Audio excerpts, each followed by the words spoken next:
The night of my mother's 53rd birthday started with laughter and ended with the smell of boiling beef clinging to my hair. The backyard was strung with lights that drooped like trails of stars, BBQ smoke curling on the river breeze. I, Lena Hart, a cardiothoracic surgeon in Chicago, had just set my plate down when my brother Brandon hoisted a heavy porcelain tureen like he'd just won a trophy. People thought he was going back for seconds. He wasn't. He tilted his wrist. "To Mom," he said loudly, "and to the good news for the whole family tonight." Then he poured. A rush of hot, rich beef soup slapped straight across my face. I heard a faint hiss when it hit my skin. The chill afterward was worse, not from the wind, but from my mother's eyes, Diane Hart, glued to the table as if she were counting the grain lines. My father, Raymond, rolled his beer can without looking up. My little sister Kylie clapped like she'd just witnessed a cheap magic trick. Brandon set the empty tureen down, rattling the table. 15 minutes, he said with a crooked smile. "You've got 15 minutes to leave this family." I wiped my eyes, hair sticking to my neck, unzipped my bag, pulled out a thick folder, and dropped it onto the white cloth with a hard thud. "Fine," I said, voice flat as a scalpel. "In 15 minutes, everything you own disappears." Fireflies blinked somewhere near the hedge. Someone exhaled, and the question hung in the air like smoke. How did this family rot to the core? And why was I the only one standing alone in the middle of a yard full of people named Hart? I grew up in the damp low country, in Beaufort, South Carolina, in a weathered wood house by the river.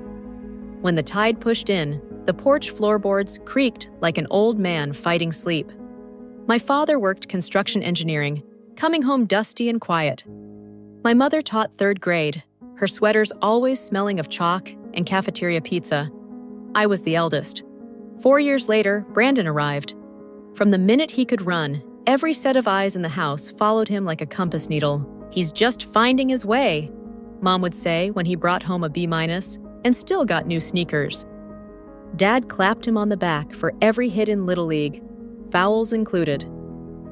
6 years after that, Kylie came, and the rules changed entirely. She had uniforms, Latin class, organic lunches. I had peanut butter sandwiches and a long bus ride over the bridge. "My strong eldest can handle herself," Mom liked to say. Maybe she thought it was praise. Grandpa Elliot lived 20 minutes away in a 1-story brick house, shelves lined with pills and medical journals stacked like pillars. He had built a small pharma company, supplying heart meds, and sold it back when Reagan was still on TV. His hands shook now, but his mind was razor sharp. Dad visited twice a year, rushing in and out. Mom sent birthday cards, usually not on the day. Brandon promised to stop by, then vanished to the beach. Kylie texted headache and went shopping. He never complained. He just stared out at the yard when the sun fell over the grass, quiet as a closing door. I showed up, even on call, even in the rain, I went. We sat on the porch. I told him about coronary branches, like thin roads on a chest map, and his eyes brightened. "You've got fire," he'd say softly. "The rest are just passing through." I laughed, filed it under old man stories. But that line stuck like tree sap. Medical school swallowed me whole for 8 long years. I learned to hear a heart's SOS through the pad of my finger on an artery. I learned how to walk straight into a chest with a blade that didn't shake. One night in Chicago, a CEO collapsed at a gala. Heart lit up like a blown fuse.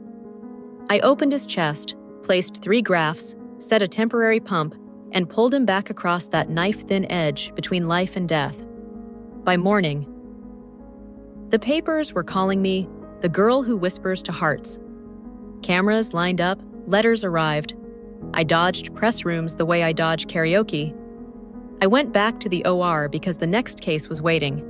Meanwhile, Brandon dropped out of community college after 1 semester, announcing traditional education is a scam. He launched a health app called Pulse Pilot, swearing he'd revolutionize prevention. Dad co-signed. The bank loved the deck and his smooth talk, approved $1.6 million. Brandon rented a glass-walled co-working space, hired boot camp grads, bought a Tesla on credit, posed in hoodies in front of prototypes. Kylie, 15 at the time, tagged along for stories. The first demos sounded promising. Then code slipped, servers died, competitors outpaced them, and money vanished into burn rate. Brandon doubled down, borrowed more, signed anything, promised a new pivot every Monday. One day, the live demo froze. Investors walked, contracts cratered, penalties rolled in, the fancy condo sold at a loss, the Tesla got towed. Brandon moved above a laundromat. Kylie drifted in and out. Tuition payments bounced. My parents tried to float them until they couldn't. Grandpa Elliot grew weaker. The meds he once sold, now keeping him alive. I called his cardiologist with the regularity of a night nurse. Specifics, updates, no fluff. Brandon texted, "Get well soon." Kylie dropped heart emojis. I bought the cheapest flights, changed sheets, made soup, wheeled Grandpa outside to breathe. When he died, the rain was thin as guitar strings. The funeral was small. Old colleagues, a few neighbors. Dad gave a short speech. Mom blotted tears with bargain tissues. Brandon stared at his phone. Kylie adjusted filters on lilies. In the parking lot, his lawyer found me. "Ms. Hart," he said, placing a thick, sealed envelope in my hand, by private request. I took it back to Chicago, opened what I was allowed, and made an appointment to unseal the rest in person. I told no one. For the first time, a secret felt heavy as lead and still made me stand taller. The birthday invitation hit after a 22-hour shift. Brandon called, voice sweet as syrup. "Come back, Lena. The whole family wants to celebrate you." Kylie shouted on speaker, "It won't be fun without you." I hung up and looked at my hands that had held someone else's heart and put it back, and wondered if I had the strength to hold my entire family. I didn't trust their sudden warmth. I do, however, believe in showing up. I decided to drive 12 hours across borders, through seas of corn. I stopped at a watch shop on Michigan Ave, chose a slim piece with a brown leather strap, engraved the back, "To Mom with Love, LH." 2 paychecks gone in the tap of a graver. On the road, my friend Sarah, an ER nurse, texted, "Hearing chatter in Charleston. Your sibs are asking estate lawyers questions. Careful." I pulled into a neon-lit rest stop, the blue glow odd against my windshield. "Trust people, but keep the papers," she wrote. I shoved the phone back into my pocket and merged onto the highway again. The backyard looked like a summer fair. Neighbors, old classmates, even a few faces from Brandon's investor days. Dad at the grill, apron stained in sauce. Mom wore the watch I'd just given her. It made her wrist look younger, softer. Brandon worked the crowd with a tray of deviled eggs. Kylie snapped photos. #ShadadFamily. Oskimosh blessed. Someone asked me about Chicago. I smiled. I watched Brandon whisper to a guy in a blue suit. A banker, if I've ever seen one. Kylie spread a Paris brochure. Everything felt like a rehearsed program for good news. I heard Brandon say, "Pulse Pilot is back. AI, cloud sync, clean slate." I heard nails tinking together in my head. Then the tureen, the accusation. "He left it to all of us, except you," Brandon said. "You get nothing." I set my spoon down, wiped my eyes, opened the folder. Inside were a copy of the will, the no contest clause marked in yellow, an IRS letter to Brandon, and the bank's assignment of his promissory note, to me. I drew each page like drawing a blade. Elliot Hart, I read, leaves pharmaceutical company shares valued at $3.5 million and a trust of $1.8 million to his granddaughter, Lena Hart, solely, to further work in cardiac medicine. Those indifferent to him in life are excluded. I pointed at seals, signatures, the date, 6 months before he died, after Kylie's birthday, that both Brandon and Kylie skipped for a bar crawl. The table hummed with whispers. Mom's hand flew to her chest. Dad finally looked up, dazed. Brandon sneered. "We'll sue," he growled. I flipped to Clause 7B. Any party who contests forfeits all rights and is liable for opposing fees. Kylie pressed her lips together and whispered, "So, if we sue, we get 0. I laid down the IRS letter, Form 4564, flagging $680K in marketing with no invoices and $420K in equipment with no assets. "They sent this to your bankruptcy lawyer, public," I said. Brandon spat. "They can't prove it." I stared at him. "They already did." Finally, I put out the third packet, the assignment of the $1.6 million note from First Coastal Bank to Lena Hart with my notarized signature, the acceleration clause, the foreclosure timeline. "I bought it to close the loop," I said, still flat. "To make sure Grandpa's fire doesn't get snuffed out by our own draft." A neighbor called the cops for a welfare check. 2 officers stepped into the yard, glanced at soup crust in my hair and Brandon's immaculate shirt. "Civil matter," the sergeant said. Brandon backed off, hands trembling. Kylie clutched Mom's arm. Guests drifted, studying the grass like it held answers. I stacked the papers. 15 minutes, I repeated. Crickets at the fence line chirped like a countdown clock. If the story stopped there, it would be too tidy. Families aren't tidy. The years before, every choice, every nick, led to the soup. Brandon didn't wake up one day and decide to be a villain. He grew up as a prince in a house fighting for scraps of light. Mom once told me, boys in this house need lifting. Dad, the man who always held blueprints, never learned to draw the line between love and spoiling. Kylie, the baby, lived in a bubble of expectations, sweet-smelling, shiny, thin, and easy to pop. Me, swimming the deep channel, got loved with the sentence, "You're strong." Looking back, we were all products of that old wood house, damp, worn, and used to creaking. "Why did you buy his debt?" Kylie asked later that night. After most guests had gone, her voice small. "Because if I didn't hold it, worse people would," I thought. Out loud, I said, "Because Grandpa said family isn't just blood, it's who shows up. I'm here to show up, for him."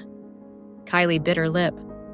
In her eyes, for the first time, I saw a piece of me, the kid on the bus with a peanut butter sandwich, trying to understand why adulthood costs so much. Brandon snorted. "You always want to play hero." "No," I said. "I'm playing the person who ends what should have ended a long time ago." The climax didn't explode. It dimmed, like coals settling. Papers went out, auction dates posted, lawyers sent letters. 4 months later, a red notice hung on Brandon's door. I drove by without stopping. I've held a stranger's heart in a storm, but on that porch, I couldn't stitch anything, couldn't graft anyone back together. Kylie dropped out mid-semester, worked a coffee counter at the Hilton Head Airport, hair up, a streak of caramel on her wrist. Once as I flew back to Chicago, she stood in front of me and didn't recognize me. I said her name. She startled, glowed for 2 seconds, then remembered, and her eyes pulled back. "I'm fine," she said reflexively. "Fine is what we say when we're not," I answered. She smiled crookedly. "Do you forgive me?" I looked at the plastic cups beading sweat. "Forgiveness isn't a gift," I said. "It's a habit. I'm practicing." I dropped cash in the tip jar, enough not to insult. Not so much it turned into pity, and walked toward security. At the conveyor belt, I wondered if we'd ever learn to say, "I'm sorry," without a defense. My parents sent a handwritten letter, the scent of old perfume rising like the 90s. "We were blind," Mom wrote. "Let us make it right." I burned it over the gas stove, the blue flame licking the corner, the word daughter curling into ash. People say I'm cruel. Maybe. Surgery is sometimes amputation to save what remains. In Chicago, the dividends from Grandpa's shares went to the hospital fund, to new equipment, and to a scholarship I named for him, the Elliott Hart Scholarship for Low-Income, Low-Country Pre-Med students, the kids who know the way to a porch like my grandpa's, but are often stuck at a bus stop. On the first award day, 2 kids in 2 big shirts stood stiff in starched collars. One said, "I want to be a doctor because my grandmother died of a bad heart." The other, "I just want to leave town without apologizing to anybody." I signed the forms and felt my hands steady each time I heard a heart in the OR. Months later, I saw Brandon at a gas station off I-95. He was filling a beater, windshield cracked like a vein across granite. We stared through the shimmer of fumes. "You won," he said, flat. "No," I said. "You lost." We stood there, between the smell of gas and rain coming in, two adults finally using the right subjects. When I drove away, I checked the rear view. Brandon bent to replace the gas cap, clumsy as a child learning to tie shoes. At the hospital, they call me Dr. Hart down the corridor.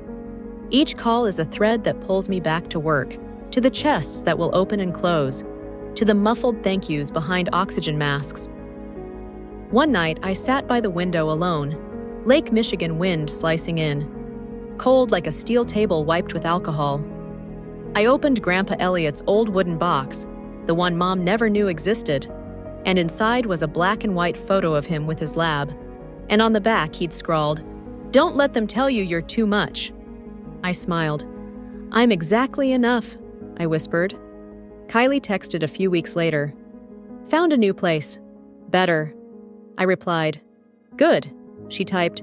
"Thinking of going back to school, not Paris. Accounting at community college." I watched the blinking dots. Then the words appeared. Make it count. Plain words. No promises, no certainty, but present. Forgiveness, like I said, is a habit. I'm practicing every day. At parties now, colleagues, friends. When someone asks about family, I don't tell the soup story. I talk about the porch, the creak of boards, the way my grandpa taught me to tie sutures like tying a promise. I talk about Sarah, who told me to keep the papers. I talk about the 68-year-old patient who got up early because he didn't want to miss his wife's 40th birthday dinner. That's family, I say. The ones who show up for each other. People nod. They don't need to know that I once stood in my own yard and counted 15 minutes to change the color of the sky. I also don't say that in dreams, I still hear soup pouring, ceramic hitting wood, Brandon saying, "You've got 15 minutes. But in the dream now, I do something else. I turn just enough, and the soup slides off my shoulder into the grass without touching skin. I step forward, set the folder down, and say, "We could choose a different ending." Then the dream cuts out like hallway lights at 3 a.m. I wake up, scrub in, and walk into a cold room where hearts, strangely, still believe in themselves enough to beat. Ending the story here would be too comfortable, wouldn't it? Life doesn't need a bow. It needs a steady hand on the last knot. One evening, my mother stood in front of my Chicago apartment, bare-handed in the northern cold. I opened the door. She looked at me, mouth trembling. I lifted my hand. "We're not talking about money," I said. "If you want to talk about showing up, I'm here." She swallowed. "I don't know where to start." I moved aside, just enough so she knew the door wasn't locked. That was all. No hug, no tears, no soundtrack, just a crack of light. She looked at it, stepped back, and said, "Next time," I nodded. Sometimes next time is the pressure valve for hearts that have been taught too long. I closed the door, leaned into the wood, listened to the elevator hum. At the sink, I turned on the tap and let water run over my hands. It streamed over the faint suture scars on my fingers, the evidence of a profession that believes in healing. Nothing about this is fair, proportional, or on schedule. We still stitch, because we have to live in this skin. Outside, the city drew a bright line, cars moving like blood through arteries over bridges. I thought of Elliot, of the porch, of the live oak. I thought of the birthday party and the smell of beef soup. I thought of 15 minutes. And I gave myself a different 15. 15 minutes of quiet to believe that sometimes standing firm is enough. People ask, "What is family?" I don't answer with names or Thanksgiving dinners anymore. I answer with a line that tightens my throat every time I say it. Blood may match in color, but family is how we choose to stand beside each other when there's nothing left to hold on to.